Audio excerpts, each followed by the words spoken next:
Very good win tonight for our team and for our guys. I think we've been playing since I'd say Jacksonville State game about 3 weeks ago. I feel like we've had maybe 21 pretty good days in a row, and you want positive reinforcement when that happens. And obviously Saturday at Sam Houston was a good day for us, and it's great to come back in front of our home crowd here at Diddle Arena and get a win over a team that was tied for first place going into the day. So very pleased with our guys. Very proud of them for fighting through. I thought in the second half there when we fell behind by 5, that's when a lot of teams can break, a lot of teams can waver. Kind of when it happened, I was thinking, man, I should have stopped this a little bit sooner. So I kept thinking we were going to break through, but man, coming out of that timeout, getting 2 quick buckets, and then fighting back and getting right back in front, man, I thought showed something about the strength and toughness and resilience of our team, and very proud of them for playing together on both ends of the floor and getting a big win.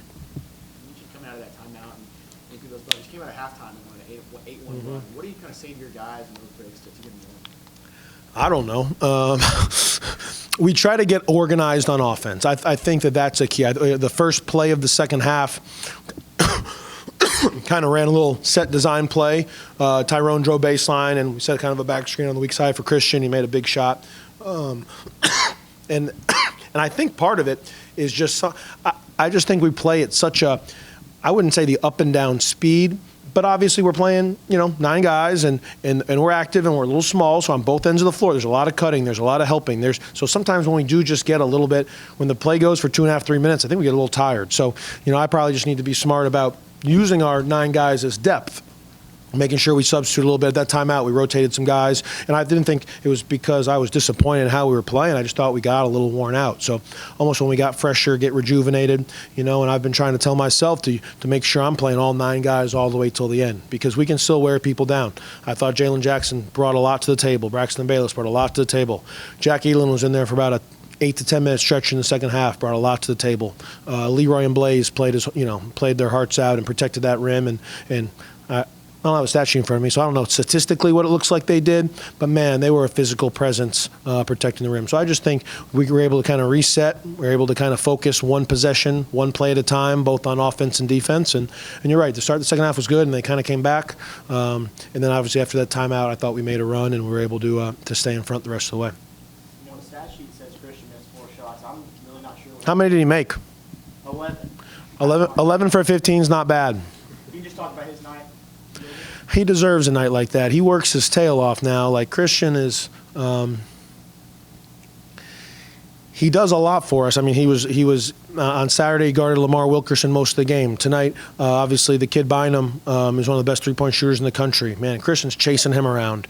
So sometimes Christian spends so much energy on the defensive end that sometimes I wonder if that affects his offense a little bit. But as I tell him, the elite players got to do both. The elite players got to be, on both ends of the floor, offense, defense, rebounding, use their intelligence, and he does all those things. And he always helps us win. When we win, he's a huge part of it. But I'm happy that there was a game where his offense got going. I thought he did a great job attacking the basket. I thought he made a couple jump shots early. Probably had 3 or 4 threes, I would think. So he shot the ball solid from 3. It was good to see his confidence on the offensive end scoring get going. It's been a while since he had one of those games, and even though he's been playing really well, it's good for him, and hopefully it's something that he can build on just with his offensive confidence. You guys end up shooting almost 57% tonight. A lot of that on points in the paint, I think 42. Just kind of attacking in that lane and finishing, which is something that hasn't always been there for you. What was it about tonight? It's a little bit about how they play. Like we usually don't. We haven't turned the ball over, and we struggle scoring at the rim a little bit. Well, they really stretch out, and they, we early on. I know we had 10, 11 turnovers at halftime. That's about as many as we usually have in the game. So they a little bit. They extend out where they will force you to turn it over, but if you're able to get past them, there's a little bit less protection at the rim. So we knew that going in. We watched other teams score on them. We watched our film from last year, just obviously because there's some resemblance of how different guys score and what we do. So we believe that if we could get through the pressure and not turn the ball over out near the three-point line, that there would be baskets at the rim. And in this game, we want our guys to go up there and finish with a ton of confidence. I know one of the shots Christian missed was 75-71, and we wanted to shoot a layup or pull it out and run the whole clock, and it was a tough layup that he missed, but at the same time, as you said, he only missed 3 shots all night, probably 11 for 14, and had a lot of confidence. And we've been trying to put confidence in their minds that, hey, at the rim, we are going to be able to score.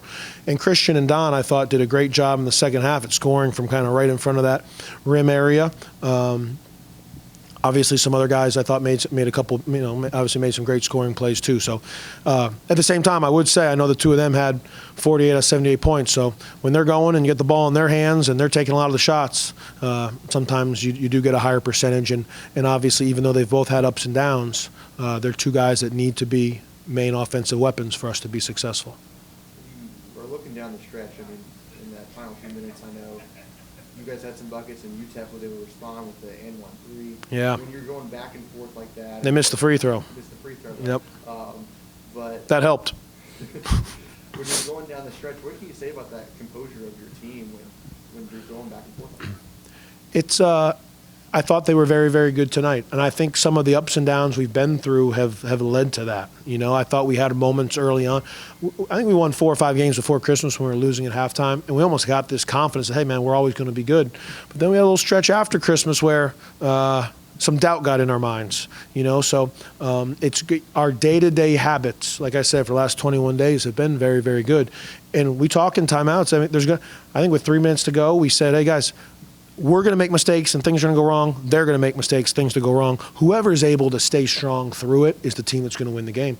And you're right. I mean, that foul in that deep corner, that's a tough one. Enoch was. I wasn't upset with what he did at all. I mean, he's contesting the shot. It's one of those bang bang plays, and I thought we did a very good job. It was 72-71. I can't remember exactly how we scored, but I know we made it 74-71, and then it got to 75-71. The play where they called the timeout and they didn't have one. I mean, what a great instinct play by McHenry, and we were putting a lot of pressure on the ball. I thought our full court pressure in the last 10 minutes of the game just kind of caused them some indecision. And again, to dig down deep and to change defenses a little bit and to move past mistakes and still have the confidence to make plays, not to be on your heels, but to be the aggressor and make plays. And don't get me wrong, UTEP was doing that too, but when two good teams do it back and forth, whoever's able to execute a little bit better gets the win. You talked about being strong at the end of the game. Also, how helpful was it that you had a lot of fans in the stands being allowed to amp up your team? No, it was great. I mean, we love playing here, and again, I mean, I thought the students showed out tonight. I mean, it helps looking down at that end of the floor and seeing there are a lot of students up in the student section. I know our guys feed off of that for sure. I mean, they go to school here, guys. Like, they see those students every day. They're friends. Like, it's pretty cool to play in front of people you know and care about, and I think that helps us going for sure. Some of even in the last couple, the Middle Tennessee game, obviously a lot of people there, and you can use that to motivate you in a different way. But we played a couple of road games where it feels like the arenas are fairly empty. So to get back here tonight, to have support, to have a great crowd, to know that the crowd's pulling for us, it keeps us going, it fuels us, it builds belief, and definitely, I know Saturday at 2 can be a tricky time, and maybe you came tonight, but please come out Saturday at 2 o'clock. Somebody told me New Mexico State just won at Middle Tennessee, so man, they're rolling. They're as good as it gets in our league, and we got a huge one here on Saturday. Disrupted for you guys defensively too. Sort of that second level, even when they would beat your initial pressure, you get a deflection or you get a steal there. The late steal was huge. We after Enoch fouled the shooter in the corner, we switched that matchup, and Woo's an elite defender. He made one steal and dunk today.